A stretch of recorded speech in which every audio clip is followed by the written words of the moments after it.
बच्चों last term पर हम लोग पढ़ रहे थे एल्डिहाइड कीटोन।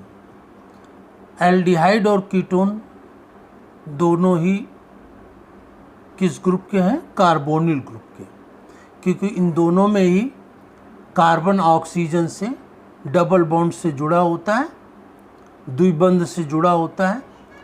और एल्डिहाइड और कीटोन्स को बनाने की विधियाँ पढ़ी, इसकी फिजिकल प्रॉपर्टीज़ क्या क्या होती हैं, भौतिक गुण, और उसी के पश्चात हम लोगों ने पढ़ा था इसकी केमिकल प्रॉपर्टीज, रासायनिक गुण कौन कौन से होते हैं। अब इन्हीं रासायनिक गुणों में लास्ट टर्म पर हम लोगों ने ग्रिग्नॉर्ड रीजेंट से रिएक्शन इसकी पढ़ी थी, और इसी के पश्चात केमिकल प्रॉपर्टीज़ में रासायनिक गुण धर्म में उसी के आगे आज पढ़ते हैं रीफॉर्मेटिस्की रिएक्शन। रीफॉर्मेटिस्की रिएक्शन में एल्डिहाइड की रिएक्शन कराते हैं, किससे? एल्डिहाइड की रिएक्शन जिंक से कराते हैं, किस? और अल्फा ब्रोमो एथिल एसीटेट से कराते हैं। एसीटेट मतलब कि ये एस्टर ग्रुप है, COO क्या होता है? एस्टर होता है। तो यहाँ पर एल्डिहाइड की रिएक्शन, एस्टरडिहाइड की रिएक्शन जिंक और अल्फा ब्रोमो एथिल एसीटेट से कराते हैं ईथर की प्रेजेंस में। तो ये दोनों ही तीनों कंपाउंड आपस में मिल जाते हैं। यहाँ पर ये दोनों बॉन्ड अलग अलग होंगे, ये दो बॉन्ड है, तो एक बॉन्ड से क्या जुड़ जाएगा? ऑक्सीजन, जिंक और ब्रोमीन। ऑक्सीजन, जिंक और ब्रोमीन जुड़ जाती है।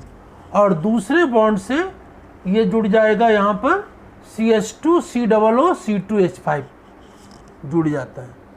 योगात्मक एक एडिशनल कंपाउंड इसमें बन जाता है। और इसके पश्चात इसका हाइड्रोलिसिस या जल अपघटन कराते हैं, H2O H+ एसिड। तो ये जल अपघटन कराते हैं। तो जल अपघटन की प्रक्रिया में क्या होता है? यहाँ पर जिंक से OH और Br जुड़ जाता है। Br तो पहले जुड़ा हुआ है, और OH, तो जिंक हाइड्रोक्सी ब्रोमाइड बन जाता है। और इसके पश्चात C2H5OH अल्कोहल बन जाता है। और यहाँ पर ये कंपाउंड क्या बनता है? ये एल्डिहाइड में CH3HC और OH अल्कोहलिक ग्रुप लग गया इससे, और CH2 COOH क्या बन गया? ये बीटा हाइड्रोक्सी ब्यूटायरिक एसिड।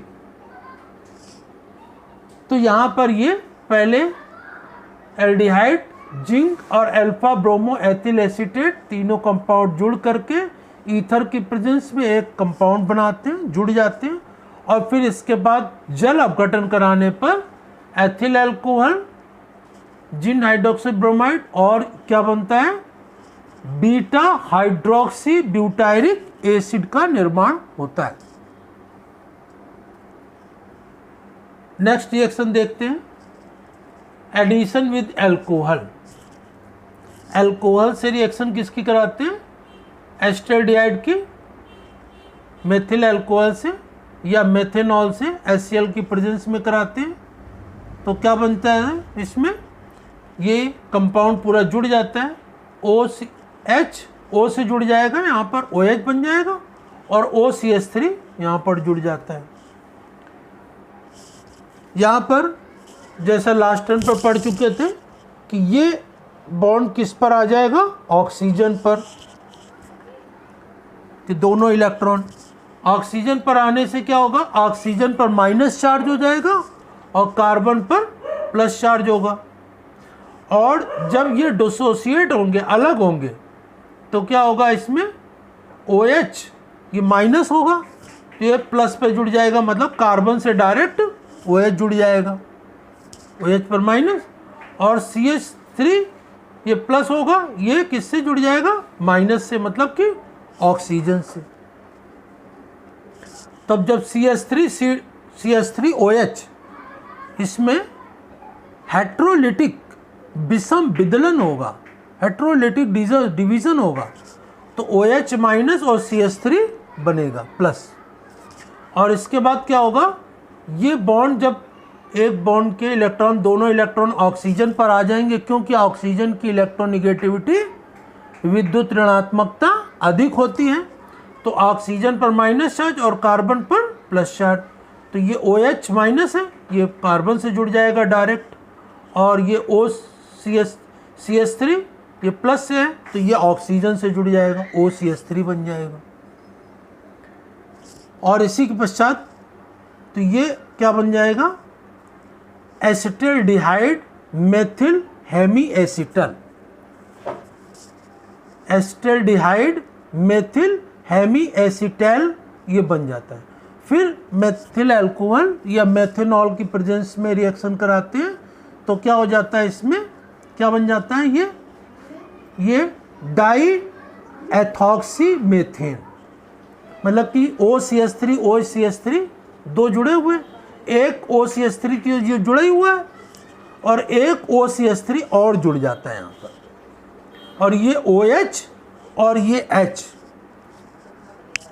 ये OH और ये H मिल करके क्या बना लेते हैं, वो वाटर मॉलिक्यूल बना लेते हैं, और ये OCH3 यहाँ जुड़ जाता है तो क्या बन जाता है,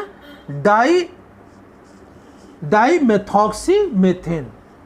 ये डाई मेथॉक्सी OCH3 यहाँ भी हो जाएगा, OCH3 वहाँ भी है, तो डाई मेथॉक्सी मेथेन बन जाता है। इसे हम मेथिलाइल भी कहते हैं। क्या कहते हैं, मेथिलाइल। तो देखो मेथिल अल्कोहल से रिएक्शन कराते हैं तो मेथिलाइल बन जाता है। यहीं पर अगर जो एथिल अल्कोहल से रिएक्शन करा दें तो जहाँ CH3 है वहाँ C2H5 आ जाएगा तो एथिलाइल बन जाएगा। तो मेथिल अल्कोहल से कराते तो मेथिलाइल, एथिल अल्कोहल से कराते तो एथिलाइल, प्रोपिल अल्कोहल से कराते तो प्रोपिलाइल। तो ये कंपाउंड का कॉमन नेम है मेथिलाइल। एथिल अल्कोहल से कराएंगे तो एथिलाइल, प्रोपिल अल्कोहल से कराएंगे तो प्रोपिलाइल। तो ये यहाँ पर क्या बना है, मेथिलाइल को क्या कहते हैं IUPAC में, डाई मेथॉक्सी मेथेन। तो इस प्रकार से ये एडिशन विद अल्कोहल, अल्कोहल से योगात्मक अभिक्रिया के फलस्वरूप मेथिलाइल बनता है। अब मेथिलाइल ये हिंदी में लिखें या इंग्लिश में, कॉमन नेम है, मतलब वैसे हिंदी में भी और या इंग्लिश में लिखें, हिंदी में कोई नाम अलग नहीं होगा। इसी के पश्चात नेक्स्ट देखते हैं reaction with hydroxyl amine. Hydroxyl amine से रिएक्शन, हाइड्रोक्सिल एमीन से रिएक्शन इसकी मोस्ट इम्पॉर्टेंट है और सबसे ज़्यादा पूछी जाती है। हाइड्रोक्सिल एमीन, हाइड्रोक्सिल एमीन क्या होता है, NH2OH, NH2OH को कहते हैं हाइड्रोक्सिल एमीन, और इसकी एल्डिहाइड और कीटोन से दोनों से अभिक्रिया होती है और जो कंपाउंड बनता है उस कंपाउंड को ऑक्जिम कहते हैं। तो हाइड्रोक्सिल एमीन रिएक्शन एल्डिहाइड से भी होती है और कीटोन से भी होती है, और दोनों से रिएक्शन के फलस्वरूप जो भी कंपाउंड बनेगा वो कंपाउंड कहलाएगा ऑक्जिम। अब इसकी क्या विशेषता है कि एल्डिहाइड और कीटोन दोनों में ही कार्बन से डबल बॉन्ड से ऑक्सीजन जुड़ा होता है। तो एल्डिहाइड और कीटोन में कार्बन से और डबल बॉन्ड से जो ऑक्सीजन जुड़ा होता है उस ऑक्सीजन की हाइड्रोजन से रिएक्शन हो जाएगी तो वाटर मॉलिक्यूल बन जाएगा और बचेगा NOH।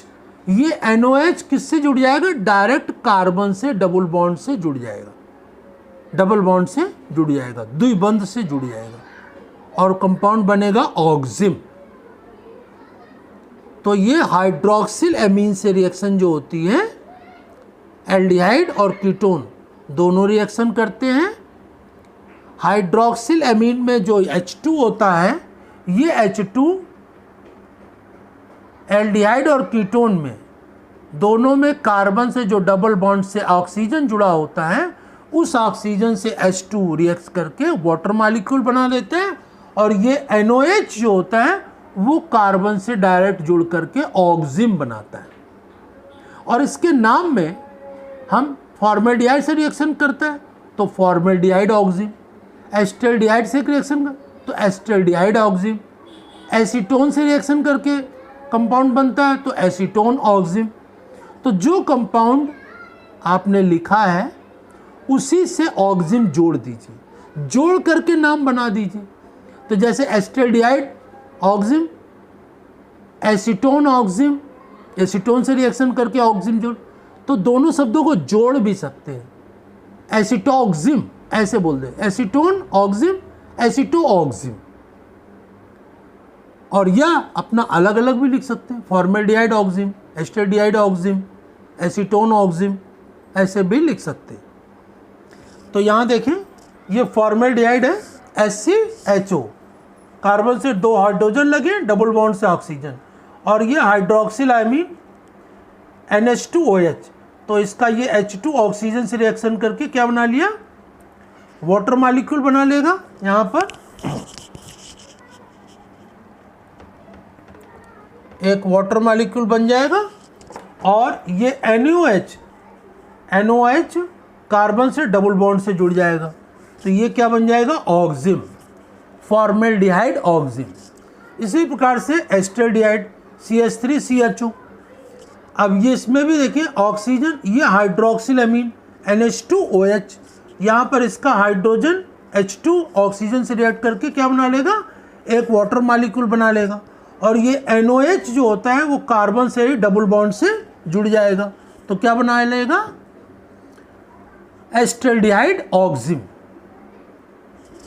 और इसी प्रकार से ये एसीटोन है, एसीटोन से CH3CH3 carbon double bond oxygen, ये हाइड्रोक्सिल अमीन NH2OH, तो ये H2 ऑक्सीजन से रिएक्ट करके वाटर मॉलिक्यूल बना लिया, और ये NOH कार्बन से डबल बॉन्ड से जुड़ जाता है, तो क्या बना, ये एसीटोन ऑक्सिम या एसीटोक्सिम, जोड़ दीजिए चाहे अलग अलग लिख दीजिए।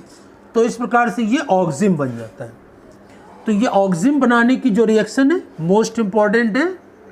तो हाइड्रोक्सिल अमीन की रिएक्शन, एल्डिहाइड और कीटोन दोनों रिएक्ट करते हैं, बनता है क्या, ऑक्सिम। और जिस कंपाउंड से रिएक्शन करेंगे उसी कंपाउंड के साथ इसको ऑक्सिम जोड़ दीजिए, उनको आपस में जोड़ दीजिए या दोनों अलग अलग लिख दीजिए। Formaldehyde oxime, acetaldehyde oxime, acetone oxime. इस ऑक्सिम, जो ऑक्सिम बनते हैं उनका एक निश्चित गलनांक या मेल्टिंग पॉइंट होता है, उनका एक निश्चित मेल्टिंग पॉइंट या गलनांक होता है, और ये क्रिस्टलाइन होते हैं, क्रिस्टलीय पदार्थ होते हैं ऑक्सिम। और इनके द्वारा क्या होता है, एल्डिहाइड और कीटोन्स की संरचना का अध्ययन किया जा सकता है, उनकी संरचना का निर्धारण किया जा सकता है। तो ऑक्सिन जो होते हैं वो क्रिस्टलीय ठोस पदार्थ होते हैं, और इन क्रिस्टलीय ठोस पदार्थ का अपना एक निश्चित गलनांक होता है, और ये इनके द्वारा एल्डिहाइड और कीटोन दोनों की संरचना का अध्ययन किया जा सकता है, उनकी संरचना का निर्धारण किया जा सकता है, संरचना को एक्सप्लेन किया जा सकता है, बताया जा सकता है। तो यहाँ पर हम लोगों ने आज जो इसकी केमिकल प्रॉपर्टीज़ पढ़ी एल्डिहाइड और कीटोन्स की, उसमें रिफॉर्मेटेस की रिएक्शन, जिसमें एल्डिहाइड की रिएक्शन जिंक और अल्फा ब्रोमो एथिल एसीटेट से कराते हैं, जिसमें बनता है बीटा हाइड्रोक्सी ब्यूटायरिक एसिड। और दूसरा एडिशन विद अल्कोहल, अल्कोहल से जोड़ा तो क्या बना, मेथिलाइल। यहीं पर एथिल अल्कोहल हो जाता तो एथिलाइल बन जाता, प्रोपिल अल्कोहल होता तो प्रोपिलाइल बन जाता। इसी तरह योगात्मक कंपाउंड ये बनेगा, इसमें भी एक वाटर मॉलिक्यूल लास्ट में बनेगा 2 स्टेप में। यहाँ पर एक मेथिल अल्कोहल जुड़ गया, इसके बाद दूसरा मेथिल अल्कोहल जुड़ेगा, और दोनों मेथिल अल्कोहल जुड़ने एथिल अल्कोहल होगा तो दो एथिल अल्कोहल के मतलब कि OCH3 जुड़ा है, एथिल अल्कोहल होता है तो OC2H5 OC2H5 जुड़ जाते हैं, 2 जुड़ जाते हैं उसमें। ये बना है डाई मेथिल, तो वो बन जाता है डाई एथिल, ठीक है ना। और ये मेथिलाइल कर रहे हैं तो वो बनेगा क्या, एथिलाइल। तो ये इंपॉर्टेंट रिएक्शन है, मेथिलाइल बनता है और एथिलाइल। एल्डिहाइड की रिएक्शन जब मेथिल अल्कोहल से या एथिल अल्कोहल से कराते हैं, मेथिल अल्कोहल से कराएंगे तो मेथिलाइल बनेगा और एथिल अल्कोहल से कराएंगे तो एथिलाइल बनेगा। और इसी के पश्चात आगे देखते हैं जो हाइड्रोक्सिल एमीन्स की रिएक्शन है, यह भी मोस्ट इंपॉर्टेंट है। और हाइड्रोक्सिल एमीन में क्या होता है, हाइड्रोक्सिल एमीन NH2OH होता है और इसमें क्या होता है कि एल्डिहाइड और कीटोन सभी में NH2OH में जो कार्बन से डबल बॉन्ड से ऑक्सीजन लगा होता है, वो ऑक्सीजन हाइड्रोक्सिल एमीन के H2 से रिएक्शन करके वाटर का मॉलिक्यूल बना लेता है और सभी में कार्बन से NaOH डबल बॉन्ड से जुड़ जाता है। सभी में ये कार्बन से NaOH डबल बॉन्ड से जुड़ जाता है। फॉर्मेल्डिहाइड हुआ तो फॉर्मेल्डिहाइड ऑक्सिम, एस्टेल्डिहाइड हुआ तो एस्टेल्डिहाइड ऑक्सिम, और एसीटोन हुआ तो एसीटोन ऑक्सिम बन जाता है और साथ में वाटर मॉलिक्यूल बनता है। और ऑक्सिम क्या होते हैं, देखो ऑक्सिम वर्ड चाहे हिंदी में लिखो चाहे इंग्लिश में, ऑक्सिम ही रहेगा। ऑक्सिम आप हिंदी में भी लिख सकते हैं, वही शब्द रहेगा। और ऑक्सिम क्या होता है, एक क्रिस्टलाइन सब्जेक्ट पदार्थ होता है, ठोस पदार्थ होता है और इसके द्वारा एल्डिहाइड और कीटोन की संरचना का निर्धारण और उनका कन्फर्मेशन किया जाता है और इनका अपना एक निश्चित गलनांक होता है। इसी के बाद नेक्स्ट प्रॉपर्टीज़ के बारे में कल डिस्कस करेंगे।